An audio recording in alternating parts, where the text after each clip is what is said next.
Well, emergency rooms across the country are becoming a revolving door for patients. But how do Southwest Georgians feel about that trend in their own community?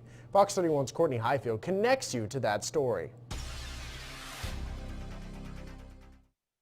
If you've ever been to the emergency room, you know the lines can stretch out the door. And Southwest Georgians say oftentimes many of them don't need to be there. But I work a lot for the hospitals, and I see a lot of people in there that seems like they shouldn't be there. They ought to be at a doctor.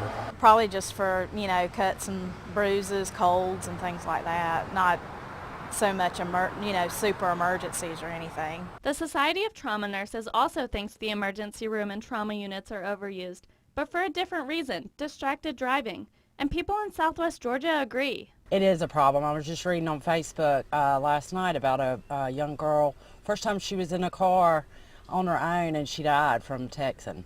Especially texting and driving, because when you text and drive, you ain't paying attention, to the driving, In the past year, more than 40% of Phoebe Putney Memorial Hospital's trauma patients entered the ER due to distracted driving incidents. So it's safe to say it's a problem that needs a solution. I think by putting laws on driving and texting will help a lot. And I'm guilty of it myself, so, but make laws against it and, enforce those laws. The Society of Trauma Nurses and Phoebe Putney have kicked off a campaign called If You're Distracted, We're Impacted, in hopes of encouraging residents to put down their phones and focus on the road.